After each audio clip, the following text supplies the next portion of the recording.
오늘은 복된 날이기도 하고 추수감사절로 교회에서 은혜 가운데 지키는 날이라고 할 수 있습니다. 우리가 인생을 살아가는데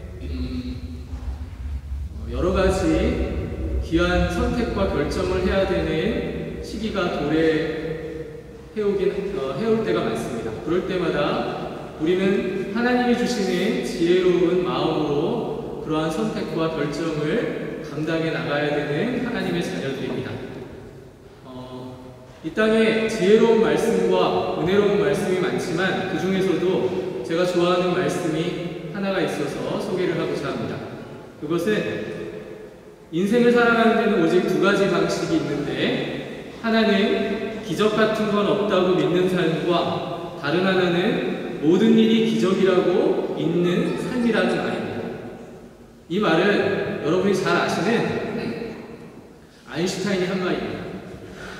그가 신앙이 있었는지 없었는지 저는 개인적으로 그렇게 인간 아인슈타인에 대해서는 좋아하지 않지만 이 말은 참 좋아합니다. 기적이 있다고 믿는 삶, 그것은 우리에게 바로 현실적으로 주어진 은혜의 삶이라고 할 수 있습니다. 하나님께서 여러분에게 생명을 허락해 주시지 않는다면 이 시간 우리는 존재할 수 없는 사람이라는 말이기도 합니다.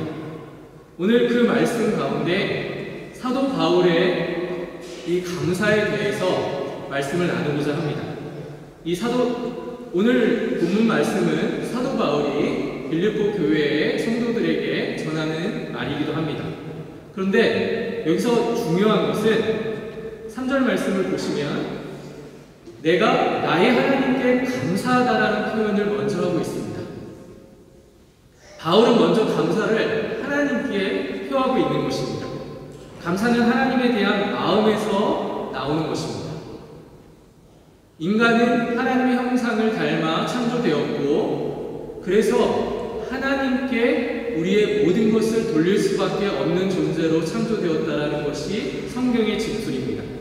그래서 감사하는 것은 너무나 당연한 것이지만 그 하나님과의 관계가 깨지고 나서 이 감사를 상실한 것 또한 인간의 본 모습이기도 하다라는 것입니다. 근데 사도 바울이 이 편지를 빌립보 교회의 성도들에게 보낼 때의 상황을 보면 과연 이 감사의 말이 나올 수 있는 상황인가 하는 의심이 듭니다. 왜냐하면 사도 바울은 감옥에 매여 있었기 때문에 그렇습니다. 몸의 자유가 없는 상태에서, 그리고 한 뼘도 안 되는 그러한 그 장소에서 자신의 몸을 가두고 있는 상황에서 누군가에게 하나님에 대한 감사를 표현한다라는 것은 사실 인간적으로 불가능에 가까운 일이기도 합니다.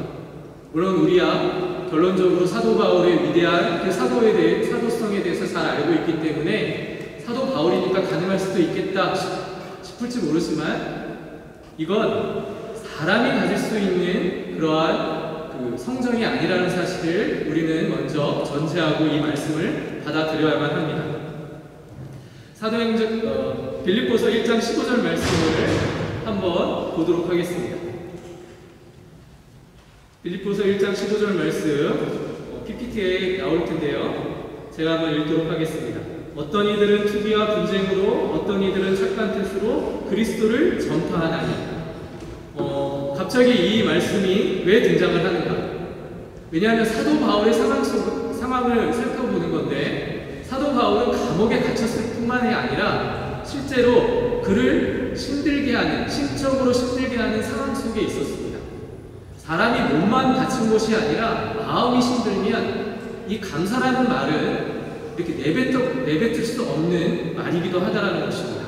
그런데 사도 바울은 그럼에도 불구하고 지금 감사에 대해서 표현하고 있습니다. 1장 17절 말씀을 보면 그들은 나의 매일의 괴로움을 더하게 한 줄로 생각하여 순수하지 못하게 다툼으로 그리스도를 전파하느니라. 또 이렇게 기록되어 있습니다. 15절과 17절 말씀을 통해서 보시다시피 사도 바울을 괴롭히는 사람들이 존재하고 있었다라는 것입니다. 그래서 그에게는 감사의 마음이 표현될 수 없는 상황임을 성경 성경은 이야기하고 있습니다. 그런데 사도 바울은 그럼에도 불구하고 감사라는 말을 하고 있습니다. 그것도 하나님께 감사하고 있습니다. 이것은 굉장히 성도가 가지는 그 성도의 정체성과 관련된 말씀이라고 할 수 있습니다. 성도는요, 어떤 상황에서도 감사할 수 있는 사람들입니다. 자신의 실력으로는 가능하지 않습니다. 그러나 우리가 믿는 그 하나님이 어떠한 상황 속에서도 하나님께 감사할 수 있도록 인도해 주시기 때문에 우리는 어떠한 상황과 환경 속에서도 하나님께 감사할 수 있습니다. 그것이 믿음을 가진 자가 가지는 축복이라고 할 수 있는 것입니다. 1장 28절 말씀을 보시면 무슨 일에든지 대적하는 자들 때문에 두려워하지 아니하는 이 일을 듣고자 합니다. 이것이 그들에게는 멸망의 증거요 너희에게는 구원의 증거니 이는 하나님께로부터 난 것이다. 사도 바울이 하나님의 뜻을 전하고 복음을 전했지만 대적하는 사람, 그를 괴롭히는 사람은 계속해서 도사리고 있었고 실제로 그의 사역에 엄청난 도전을 주었던 것이 사실입니다. 그래서 인간 사도 바울의 모습을 우리가 이해할 필요가 있는데 사람이 이런 상황 속에 있으면 감사라는 말을 감히 내뱉을 수 없는 상황이라는 것을 미루어 짐작해 볼 수 있습니다. 그럼에도 불구하고 나는 나의 하나님께 감사할 수 있는 것, 이것이 그리스도의 능력을 가진 하나님의 자녀가 가지는 정체성이라고 할 수 있습니다. 사람들이 생각하기에 감사하기가 어려운 상황이지만 감사할 수 있는 것, 이것은 역설이기도 하지만 그것이 바로 참된 하나님을 믿는 사람에게서 나오는 실력이기 때문에 그렇습니다.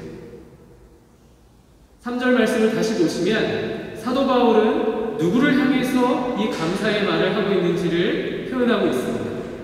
거듭 밝히지만 나의 하나님께, 이 나의 하나님께라는 말의 표현은 친밀한 관계에서만이 표현될 수 있는 말입니다.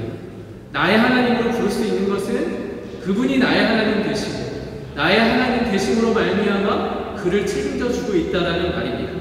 그래서 사도 바울은 그러한 역경과 환난 속에서도 하나님께 감사하고 있는 것입니다. 그런데 여기에서 자신의 상황을 감사할 뿐만이 아니라 어떻게 표현하고 있냐면 너희를 생각할 때마다라는 표현을 쓰고 있습니다. 빌립보 교회 교인들에게 이 감사의 마음을 전하고 있는데 상황이 그렇지 않은 상황 속에서 너희를 생각할 때마다 나는 하나님께 감사하다라고 표현하고 있습니다. 이 이유에 대해서 5절과 6절은 이렇게 표현하고 있습니다. 5절 말씀 PPT를 통해서 여러분 한번 보시기를 바랍니다. 현대인의 성경을 올려드렸는데 한번 읽어보도록 하겠습니다. 그것은 여러분이 처음 그리스도를 믿을 때부터 지금까지 기쁜 소식을 전하는 데 협력해 왔기 때문입니다. 지금 쉬운 성경 표현으로 여러분에게 소개되고 있는 이 표현을 여러분은 이해하실 수 있을 겁니다. 사도 바울은 빌립보 교회가 복음을 위한 일에 참여하고 있기 때문에 감사하다라고 이야기하고 있습니다. 복음을 위한 일에 참여하기 때문에 감사하다라는 이 표현, 이거는 성도가 가지는 정체성과 관련된 말입니다. 우리는 복음을 전하기 위해서 존재하는 하나님의 자녀들이라는 것입니다. 복음을 진정으로 믿고 빌립보 교회 사람들은 사도 바울의 사역을 전적으로 도와주었던 사람들이었습니다. 바울과 빌립보 교회 교인들과의 관계는 복음으로 이루어졌기 때문에 이것이 가능했던 것입니다. 지금 이 자리에 있는 여러분들, 우리가 예수의 복음이라는 공통 분모가 아니고서는 존재할 수 없는 자들임을 여러분은 아실 겁니다. 각자가 가지고 있는 성정과 각자가 가지고 있는 실력과 이 모든 상황들이 다 다르지만 예수라는 공통 분모를 가지고 있기 때문에, 복음이라는 공통 분모를 가지고 있기 때문에 지금 이 시간, 이 순간에 우리는 존재하고 있는 것입니다. 하나님 나라 백성으로서 한 가족이 되는 것입니다. 물론 마음에 안 드는 가족이 있을 수도 있지만 그건 중요하지 않습니다. 하나님 안에 있다라는 것이 중요하다는 것입니다. 그래서 사도 바울은 계속해서 이 복음을 위한 일에 참여하고 있음에 감사하고, 이 참여가 복음화가 우리에게 두 가지 의미로 소개되고 있습니다. 복음에 참여하고 있다라는 것은 성도의 교제 속에서 복음이 드러난다라는 말입니다. 이 복음은 우리의 성도들의 삶 가운데 나타나져야만 하는 진실된 하나님의 말씀이라는 것입니다. 이 복음을 생각하면서 그 복음 안에서 살고 있다는 것은 바로 성도가 가지는 실력이라고 할 수 있고 성도가 가지는 자신감이라고 할 수 있습니다. 빌립보 교회의 교인들은요, 이 복음에 견고하게 서서 그 복음 안에서 살고 있었다는 것을 오늘 말씀에서 우리는 확인할 수 있습니다. 저는 선한목자 교회가 이러한 복음에 든든히 서서 하나님 말씀을 지키며 그 진리 안에 있다라는 것에 자랑을 가지는 우리 신앙 공동체가 되기를 주님의 이름으로 소원합니다. 이것이 바로 교회가 가지는 정체성입니다. 그리고 그 교인들은 복음을 위한 일에 참여하고 있다라고 지금 사도 바울은 소개하고 있습니다. 복음의 진보를 위해서, 복음의 진전을 위해서 협력하고 있다라는 것이죠. 예수 믿었다라는 것이 신앙의 완성이 아니라 신앙의 시작이라고 말씀드렸습니다. 교회 안에서 계속적으로 하나님 말씀으로 훈련받고 여러분들의 삶의 현장에서 그 복음의 열매가 맺어져야만 하는 것입니다. 지난 한 해 동안 우리는 이 복음의 열매를 맺기 위해서 우리의 시간을 사용했다라고 볼 수 있습니다. 하나님께서 그것을 원하셨고 그것을 위해서 여러분을 존재케 하신 것입니다. 각자의 삶 가운데 어떻게 하나님께서 역사하셨는지 저는 모르지만 여러분 안에 살아계시는 그 성령 하나님이 복음의 열매를 위해서 여러분을 주님의 놀라운 일꾼으로 삼아 주셨다라는 것을 믿습니다. 그래서 우리가 이 자리에 있는 것입니다. 예수님을 믿고 시간이 가면서 변해야 할 것이 있고 변하지 말아야 할 것이 있습니다. 변하지 말아야 할 것은 그분 앞에서 항상 신실함을 가져야 하는 것입니다. 변해야 하는 것은 예수님을 닮아가는 것입니다. 예수님을 닮아서 예수님처럼 변해가야 한다는 것입니다. 물론 이것은 쉬운 일이 아닙니다. 우리 안에 살아계시는 하나님이 하실 일입니다. 그래서 여러분은 하나님 말씀에 철저히 복종하시고 순종해야만 하는 것입니다. 이 복종과 순종이 우리 안에 있다면 그것이 참된 기쁨이요 성도가 가지는 실력이라고 할 수 있습니다. 사도 바울이 감사하는 이유가 6절 말씀에서 또 등장을 합니다. 한번 PPT를 통해서 같이 한번 읽어주시기를 바랍니다. 같이 한번 읽겠습니다. 여러분 가운데 선한 일을 시작하신 하나님께서 그리스도 예수님이 다시 오시는 날까지 그 일을 완성하실 것을 나는 확신합니다. 지금 사도 바울이 감사하는 이유가 여기에 있습니다. 그에게는 확신이 있었거든요. 그 확신은 바로 하나님을 신뢰하는 데서 나오는 확신이었습니다. 하나님을 신실하게 신뢰하기 때문에 그는 이 확신을 가질 수 있었던 것입니다. 어떤 확신입니까? 하나님의 행하심에서 나오는 확신입니다. 복음을 위해 하나님의 일을 시작하신 그 하나님이 그리스도 예수의 날까지 그것을 이루신다는 확신입니다. 여러분, 우리 자신을 보면은 사실 우리에게는 선한 것이 나올 수 없습니다. 우리 자신을 보면 실망과 좌절뿐입니다. 이것이 우리의 현실입니다. 그러나 우리는 우리를 보고 실망할 필요가 없습니다. 우리 안에 살아 역사하시는 성령 하나님으로 말미암아 하나님께서 이것을 이루시겠다라고 지금 말씀하고 계시는 것입니다. 그래서 이 하나님께서 시작하신 일이 뭐라고 지금 사도 바울이 표현하고 있죠? 성경에서 착한 일, 선한 일이라고 표현하고 있습니다. 여기서 선한 일은 여러분이 아시는 세상에서 말하는 도덕적이고 윤리적인 일을 이야기하는 것이 아닙니다. 이 선한 일은 하나님의 행위를 말하는 것입니다. 하나님께서 선한 일을 행하신 은혜의 결과로 나오는 것입니다. 이 하나님께서 행하신 일은 바로 하나님의 구원의 사역입니다. 이 구원의 사역이 바로 선한 일, 여러분을 하나님의 나라 백성으로 구원받은 백성으로 살게 하시겠다라는 하나님의 놀라우신 하나님의 큰일이라는 것입니다. 이 선한 일을 하나님께서 이루시겠다고 지금 말씀하고 계시는 것입니다. 그래서 사도 바울은요, 사람에게 이 신앙의 근거를 두지 않았습니다. 사도 바울은 모든 신앙의 근거를 하나님께 두고 있습니다.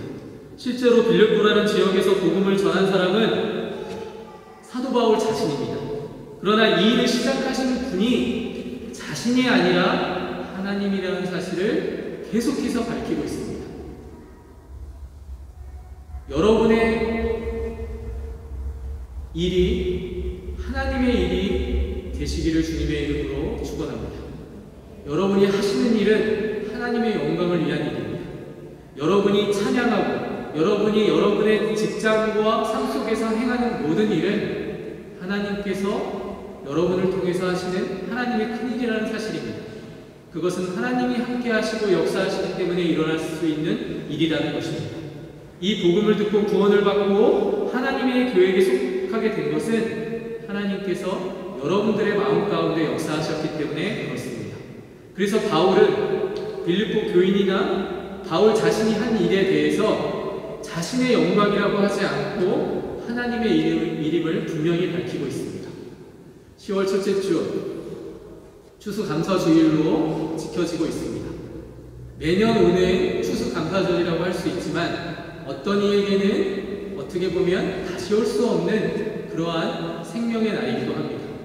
그런데 그 하나님이 생명을 통해 여러분을 하나님이 주신 생명으로 만들어가고 계신다는 사실을 여러분이 기억하셔야만 하는 것입니다. 추수감사주일이 단순한 절기로 우리에게 주어진 것이 아닙니다. 주일날 우리가 이렇게 지킬 수 있는 것은 주님이 주신 은혜 때문입니다. 이 사실을 우리가 까먹는 순간, 망각하는 순간 우리는 세상으로 돌이킬 받을 수밖에 없는 연약한 존재라는 사실을 여러분이 아시기 바랍니다. 에베소서 2장 10절 말씀에 이렇게 기록되어 있습니다. 우리를 창조하신 분은 하나님이십니다. 우리는 선한 일을 위해 그리스도 예수 안에서 창조함을 받았는데 이것은 하나님이 미리 준비하셔서 우리가 그렇게 살도록 하신 것입니다. 하나님의 계획과 하나님의 예정 속에서 하나님의 섭리 속에서 우리 사랑하는 사람들이 살아가고 있다는 사실을 명확하게 밝히고 있는 것입니다. 우리가 하나님의 창조함을 받고 그리스도 예수 안에서 선한 일을 할 수 있는 것, 이것이 하나님의 영광입니다. 지으심을 받고 하나님이 우리의 삶을 예비하셨다라는 것에 여러분 큰 위로와 용기를 받으시기 바랍니다. 우리가 혼자 있는 것 같고 혼자서 행하는 것 같지만 하나님이 함께 하시기 때문에 이 모든 일이 가능하다는 것을 믿음으로 고백하고 그 고백을 가지고 살아가는 우리 선한목자교회 성도들이 되시기를 주님의 이름으로 축원합니다. 다시 말씀드리지만 사도 바울의 확신의 근거는 사람에게 있지 않고 하나님에게 있습니다. 우리 인간에게 그 확신의 근거를 두지 않습니다. 인간에게 확신의 근거를 둔 사람들은 언젠가는 절망과 좌절 속으로 빠질 수밖에 없다라는 것이 세상의 논리입니다. 인간 스스로에게는 하나님께서 말씀하신 그 선한 일을 이룰 수 있는 능력이 없기 때문에 그렇습니다. 그러나 여러분, 하나님께서 여러분들을 위해서 지금 일하고 계시고 지금 여러분들을 인도해 주시기를 강력하게 바라고 계십니다. 여러분이 하실 일은 그래서 순종하는 일이라는 사실을 다시 한번 말씀드리면서 하나님 말씀에 진정한 순종함을 가지고 다시 한번 세상 속에 나아가서 진정한 감사의 의미를 깨달아 아는 저희 모두가 되기를 주님의 이름으로 소원합니다. 기도하겠습니다.